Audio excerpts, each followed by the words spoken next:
The call came at 3:47 p.m. on a Tuesday that started like any other day in our small town of Cedar Falls, Iowa. "Mrs. Amanda Walsh, there's been an accident at Lincoln Elementary." The principal's shaking voice cut through my world like glass. My 8-year-old daughter Lily had fallen from the playground equipment during recess, and the paramedics were saying words like spinal injury and paralysis, while I drove like a maniac to the hospital, my hands trembling on the steering wheel. If you're a parent watching this, you know that soul-crushing moment when your child's future changes in an instant. Please take a moment to like this video if you're feeling these emotions with me, subscribe to our channel for stories that matter to real families, and comment below to let us know where you're watching from. Let's build a community of parents who understand that love makes us do unthinkable things. At Cedar Falls General Hospital, Dr. Martinez delivered the news that shattered my world. Complete spinal cord injury at the T12 level. Lily would never walk again. As a single mother working as a cashier at Henderson's grocery store, making $12 an hour with no health insurance, I stared at treatment estimates exceeding $800,000 and felt my soul break into pieces that would never fit back together the same way. 3 weeks after the accident, when the medical bills started arriving like vultures circling our tiny apartment, I received an unexpected visitor. Victoria Sterling, my former best friend from high school, now a successful social media influencer with 2.3 million followers, stood at my door wearing designer clothes that cost more than my monthly rent. "I heard about Lily," she said, pushing past me into our cramped living room where my daughter lay on the couch, her legs motionless under a blanket. "I want to help." Victoria and I had been inseparable until graduation, when she moved to Los Angeles to chase fame while I stayed in Cedar Falls, got pregnant, and watched my dreams shrink to the size of grocery store aisles and unpaid bills. Her offer was wrapped in silk but lined with poison. "I'll pay for Lily's medical expenses, all of them. Surgery, physical therapy, wheelchairs, home modifications, everything. But I need content for my channel and you're going to provide it." The way she said content made my stomach clench, but Lily's medical team had already mentioned that without immediate intervention her condition could deteriorate rapidly. Victoria's proposal was outlined in a legal document that felt like signing my soul away. In exchange for covering all of Lily's medical expenses, I would participate in weekly lifestyle content for her social media platforms. "Think of it as reality TV," she explained, her smile sharp as broken glass. "My followers love authentic, relatable content about real people facing real struggles." The contract was specific about the type of content: humiliating situations, embarrassing challenges, and raw emotional moments that would generate engagement and views. "Nothing illegal, nothing dangerous," Victoria assured me, "but everything will be real, unfiltered, and designed to go viral." She showed me her analytics. Videos featuring real people in desperate situations got 3 times more engagement than her usual lifestyle content. I signed the contract in Dr. Martinez's office, with Lily's surgery schedule sitting on the desk between us. As the ink dried on the document that would change our lives forever, Victoria's first words weren't about Lily's treatment. They were about scheduling our first filming session. "We start Monday. Wear something that photographs well but looks like you can't afford better." The first video was filmed in our apartment, which Victoria's camera crew transformed into a set for "Rich Friend Helps Poor Friend Clean Her Disaster Home." For 2 hours I was forced to perform gratitude while Victoria's team documented every corner of our small, cluttered space, making it look worse than it was for dramatic effect. "Tell my followers how grateful you are," Victoria coached me as the cameras rolled, her voice sweet as poison.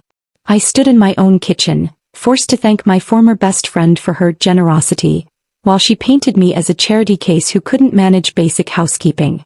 The video went viral within hours. 4.2 million views of my humiliation, with comments ranging from sympathy to cruel judgment about my parenting and life choices. But when I carried Lily to her first physical therapy session that week, paid for by Victoria's charitable foundation, I told myself that my dignity was a small price to pay for my daughter's future. Lily was already showing improvement with proper medical care, and the physical therapist was optimistic about her long-term mobility with the right equipment and treatment. The second video was filmed at Henderson's grocery store, where Victoria arranged for cameras to capture a day in the life of a struggling single mom. She had me work a full shift while her crew filmed customers' reactions to learning about Lily's condition, my financial struggles, and Victoria's generous intervention in our lives. "This is authentic storytelling," Victoria explained as I bagged groceries under hot lights, performing my poverty for her followers' entertainment.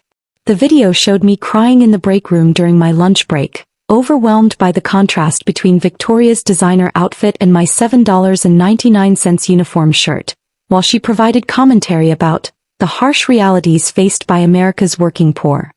My coworkers' reactions ranged from sympathy to embarrassment on my behalf. "Amanda, you don't have to do this," my manager Mrs. Patterson whispered during a quiet moment. But Lily's wheelchair had arrived that morning, a $15,000 custom model that would give her independence. And I reminded myself that my shame was temporary, but my daughter's mobility was forever. Victoria's followers were ruthless in their judgment of me. The comment sections became cesspools of criticism about my appearance, my parenting, my life choices, and my dependence on Victoria's charity. Why didn't she have insurance? She should have been more careful with her kid. She's obviously just using Victoria for money. Reading those comments at night after Lily had fallen asleep became a form of self-torture I couldn't resist. Thousands of strangers dissecting my life, my choices, my worth as a mother and human being. Victoria encouraged me to read them. "Engagement is engagement," she'd say. "Controversy drives views and views drive revenue." But some comments were supportive, from other single mothers, other parents of disabled children, people who understood desperation and the lengths we go to for our kids. "You're doing what you have to do," one mother wrote. "I'd do the same for my child." Those rare moments of understanding kept me going when the cruelty became overwhelming. For the third video, Victoria designed what she called the Gratitude Challenge, a series of increasingly humiliating tasks I had to complete while expressing thankfulness for her help. The tasks started small: cleaning Victoria's car while she live-streamed, organizing her closet while she critiqued my fashion sense, preparing dinner for her friends while they discussed my situation as if I weren't there. "This shows the real dynamic between us," Victoria explained to her camera crew. "Amanda understands that gratitude requires action, not just words." The final task of the challenge required me to wash Victoria's feet while reciting a script about how her generosity had saved my family. The footage was edited to look like a religious ceremony, with Victoria as a benevolent saint and me as her devoted supplicant. The video gained 6.8 million views in 48 hours. My phone buzzed constantly with notifications, people from high school recognizing me, neighbors seeing the content, Lily's teachers and therapists becoming aware of our arrangement. The shame was becoming public, spreading beyond Victoria's followers into our real-world community. Lily was getting stronger every day, responding beautifully to the physical therapy and occupational therapy that Victoria's money made possible. But at 8 years old, she was also smart enough to notice the cameras, the strangers in our apartment, and the way people looked at us differently when we went out in public. "Mommy, why is Aunt Vicky always filming us?" she asked one evening after a particularly humiliating video where I'd been forced to clean Victoria's house while discussing my poor life choices that led to our current situation. Lily still called Victoria Aunt Vicky from our old friendship, not understanding that those days were dead and buried under contracts and camera crews. "She's helping us pay for your medical treatment," I explained, which was true but not complete. Lily's next question cut deeper. "But why does she make you look sad all the time?" I didn't have an answer that wouldn't destroy what remained of her childhood innocence. Some truths are too heavy for children to carry, even children who've already learned that life can change in an instant. Victoria's masterstroke was a video titled, "Teaching My Poor Friend Basic Life Skills," where she brought me to her mansion to help me learn how to live better. For 3 hours she filmed herself teaching me proper ways to dress, speak and behave, as if poverty were a character flaw that could be corrected with the right tutorial. The most viral moment came when Victoria made me practice appropriate responses to charity, by having me repeatedly thank her for various scenarios while she critiqued my gratitude as insufficient. "Say it like you mean it, Amanda," she'd command, making me restart my thank you speech until it met her standards for humility and appreciation. That video exploded across social media platforms, shared and reshared with commentary ranging from outrage at Victoria's treatment of me to support for her tough love approach to helping the less fortunate. I became a meme, Grateful Amanda. With screenshots of my forced smiles and practiced gratitude becoming shorthand for performative thankfulness online. The attention from Victoria's videos began affecting every aspect of our lives in Cedar Falls. Parents at Lily's school whispered when I picked her up for physical therapy appointments. Customers at Henderson's grocery store recognized me and either offered unwanted sympathy or made cruel comments about my situation. "Is that the woman from Victoria Sterling's videos?" became a common whisper wherever we went. Some people were kind, understanding the impossible position I was in. Others were judgmental, viewing me as either a victim to be pitied or an opportunist taking advantage of Victoria's generosity. The truth was more complicated than either narrative allowed. Lily's physical therapy sessions became tense as other patients and families recognized us from social media. "That's the girl whose mom cleans Victoria Sterling's feet," I overheard one mother tell another. The shame was spreading to my daughter, making her self-conscious about our situation in ways that broke my heart fresh every day. During our 4th month of this arrangement, I reached what I thought was my breaking point. Victoria's latest video concept required me to spend a weekend at her mansion, serving her and her influencer friends while they discussed the psychology of poverty and analyzed my life choices for content. "I can't do this anymore," I told Victoria privately away from the cameras. "This is destroying me and it's starting to affect Lily." Her response was immediate and calculated. "Lily's next surgery is scheduled for 6 weeks from now. The experimental procedure that might restore some sensation to her legs costs $400,000. Are you really going to let your pride interfere with your daughter's chance to walk again?" She was right and she knew it. Dr. Martinez had explained that this surgery had to happen within a specific window, and it represented Lily's best hope for any recovery. Victoria had me trapped between my dignity and my daughter's future, and we both knew which one I'd choose every time. Victoria's most ambitious project was a 24-hour live stream titled, "Living Like My Poor Friend," where she would experience my life while I experienced hers. The twist: her viewers could donate money to make me perform increasingly humiliating tasks throughout the day, with all proceeds going to Amanda's daughter's medical fund. The live stream began at midnight with me cleaning Victoria's mansion while she lived in our small apartment for one day. By morning, viewers had donated enough money to make me scrub floors with a toothbrush, organize Victoria's shoe collection while discussing my financial failures, and participate in a Q&A session where followers could ask invasive questions about my personal life. The most degrading moment came when a viewer donated $5,000 to make me call my ex-husband, Lily's father who'd abandoned us when she was born, and beg him for help while Victoria live-streamed the conversation. His rejection and cruel comments about my desperate attention-seeking were broadcast to 100,000 live viewers who watched me break down in real time. The live-stream replays were everywhere online, and despite my efforts to shield Lily from the content, kids at school had seen the videos. She came home from physical therapy one day with questions that shattered what remained of my heart. "Mommy, why did you call Daddy and cry on the internet? Why do people say mean things about us online?" Explaining to an 8-year-old that her mother had become internet entertainment to pay for her medical care was impossible. How do you tell your child that you've sold your dignity, your reputation, and your self-respect to buy her a chance at mobility? How do you explain that love sometimes looks like humiliation? "Are we bad people, Mommy?" Lily asked, her small voice breaking with confusion. "The kids at school say we're famous for being poor and pathetic." Victoria's content had turned us into cautionary tales, examples of what happens when people don't make better life choices. My attempt to save my daughter's future was poisoning her present. My sister Rachel drove from Des Moines to stage what she called an intervention, begging me to stop the arrangement with Victoria. "This isn't helping Lily," she insisted, showing me printed screenshots of the worst comments about our family. "This is traumatizing her and destroying you." Rachel offered to help us apply for disability benefits, seek charity care from hospitals, start legitimate fundraisers.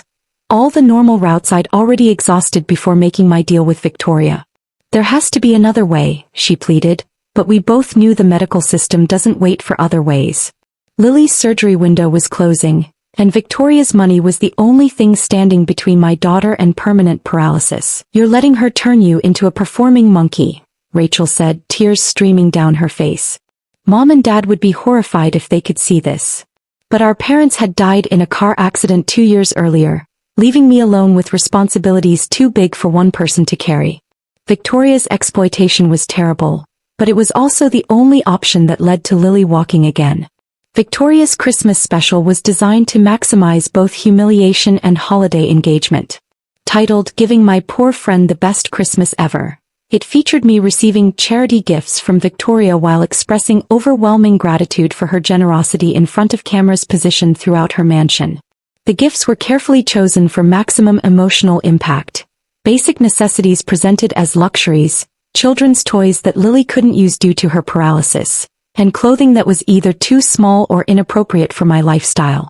Each gift required a performance of gratitude, filmed from multiple angles to capture every moment of my forced appreciation.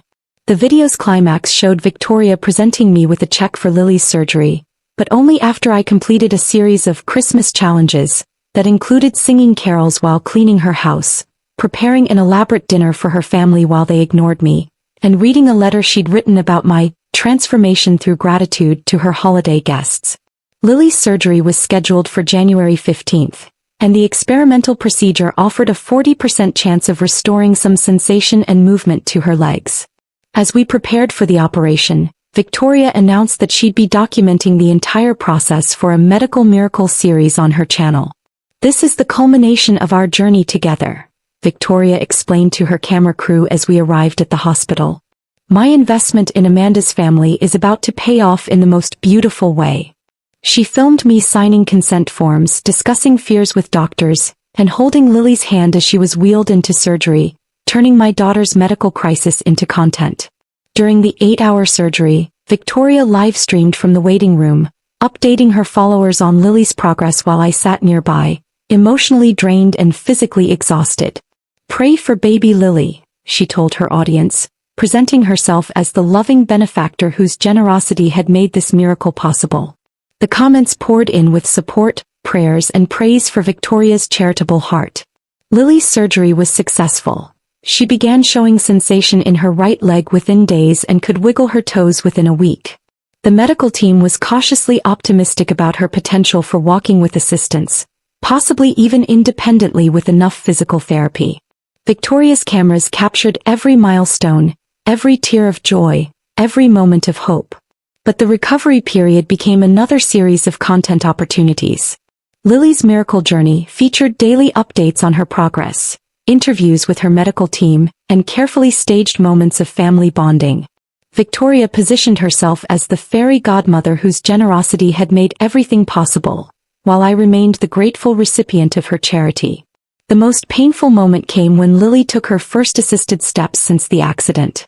Instead of experiencing this privately as a family moment, I had to share it with Victoria's audience, performing gratitude and amazement while my daughter achieved what we'd fought so hard for. The miracle was real, but it belonged to the internet as much as it belonged to us. As Lily's mobility improved dramatically, Victoria's content evolved to focus on the complete transformation of Amanda's family through the power of giving. The videos now showed our new life, Lily's progress, our improved living situation, funded by Victoria, and my continued role as the grateful recipient of ongoing charity. But success brought its own problems. Victoria's investment in our story meant she couldn't let us go. We were too valuable as content, too perfect as examples of her generosity and influence. When I suggested that perhaps we'd reached the end of our arrangement, her response was swift and terrifying. "Lily will need ongoing care for years. Are you ready to handle that financially on your own?" He was right as always. Lily's physical therapy, occupational therapy, medical equipment, and regular checkups would cost hundreds of thousands of dollars over the coming years. Victoria had made us dependent not just on her money, but on the continued performance of our gratitude for her audience. We were trapped in a cycle of humiliation that had no natural ending. To mark 1 year since we'd started our arrangement, Victoria created a retrospective video showing Amanda's incredible transformation from desperate single mom to grateful charity recipient. The video included our lowest moments, my tears, my begging, my complete submission to her demands, edited together with uplifting music and inspirational messages about the power of friendship and generosity. Watching a year of my humiliation condensed into a highlight reel was devastating. I saw myself degraded in ways I'd forgotten, performing gratitude so convincingly that I'd almost believed it myself. The woman in those early videos looked broken, desperate, and willing to do anything for her child. The woman watching the video realized she'd become exactly what Victoria wanted: a permanent symbol of charitable success. Lily watched the video too, old enough now to understand more of what had happened to us. "Mommy, why did you let her be so mean to you?" she asked afterward. I didn't have an answer that wouldn't make her feel guilty for being the reason behind my choices. How do you tell your child that you'd gladly be humiliated 1,000 times over to see them walk again? During our 15th month together, I discovered the truth about Victoria's charitable giving. While organizing her office for a video about behind the scenes of social media success, I found financial documents that revealed the devastating reality. Victoria's content featuring me had generated over $3.2 million in revenue through sponsorships, merchandise, and platform monetization. The amount she'd spent on Lily's medical care, significant as it was to us, represented less than 15% of the money she'd earned from our humiliation. Victoria wasn't just exploiting our desperation. She was profiting from it at a rate that made our arrangement one of the most successful content strategies in her career. When I confronted her with the documents, her response was unapologetic. "Business is business, Amanda. You got what you needed, I got what I needed. Everyone wins." But I hadn't gotten what I needed. I'd gotten what she was willing to give in exchange for unlimited access to my degradation. The gap between her profits and my compensation revealed the true nature of our relationship. I wasn't her charity case, I was her product. Armed with the knowledge of Victoria's true profits, I attempted to renegotiate our arrangement or end it entirely. "I want 50% of the revenue from content featuring my family," I demanded, feeling stronger than I had in months. "Or I want out completely." Victoria's laughter was cruel and knowing. "You want out?" she asked, pulling up Lily's medical schedule on her phone. "Your daughter has 3 major appointments next month, ongoing physical therapy, and her mobility equipment needs updating every 6 months. How exactly do you plan to afford that on a grocery store salary?" He was right as always. I'd become so dependent on her support that independence seemed impossible. Her counteroffer was worse than our original arrangement: continue the current terms or lose all financial support immediately. "I made you internet famous, Amanda. I gave your daughter the chance to walk. This is the price of miracles." The trap was complete. I was too famous to disappear, too dependent to leave, and too invested in Lily's progress to risk her future. As Lily approached her 2nd surgery anniversary and her mobility continued improving, Victoria made a new proposal: expand the content to include Lily directly. "She's inspirational," Victoria explained. "My followers want to see more of her journey, hear her story in her own words. Think of the message it would send about overcoming obstacles." The idea of putting Lily on camera, making her part of the performance that had consumed our lives, felt like crossing a line I'd never uncross. But Victoria presented it as an opportunity.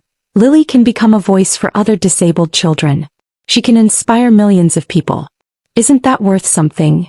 When I refused, Victoria's response was predictable. "Lily's next procedure is experimental and expensive. Insurance won't cover it, and it's not technically necessary, just beneficial for her long-term mobility. I'd hate for her to miss out on reaching her full potential because of your pride." The manipulation was obvious, but the stakes were my daughter's future. I agreed to let Lily participate in limited content, telling myself it would be different from my own humiliation. Victoria's first video featuring Lily was titled, "The Brave Little Girl Who Never Gave Up," and it showed my daughter discussing her accident, her recovery, and her gratitude for Victoria's help in her own innocent words.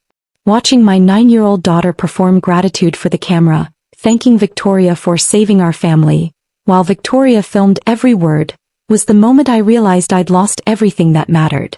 I'd protected Lily's physical future but failed to protect her childhood, her privacy, and her right to a life that wasn't performed for strangers' entertainment.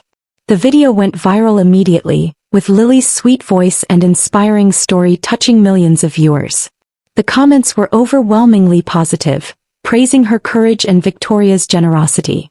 But seeing my daughter's face attached to our story of humiliation and dependence felt like the final betrayal of everything I'd tried to protect. 3 months after Lily's first video appearance, She came to me with a question that revealed how much she'd understood about our situation. "Mommy, why does Aunt Vicky make money when people watch videos of us being sad or grateful?" At 9 years old, my daughter had grasped what I'd taken months to discover. "People like our story," I explained weakly, but Lily's response showed wisdom beyond her years. "But it's not really our story anymore, is it? It's her story about helping us and we're just the people it happened to." He was right. We'd become characters in Victoria's narrative of generosity, players in her performance of charitable influence. That night, Lily asked me a question that shattered my heart. "If I could walk but we had to be poor again, would you pick that?"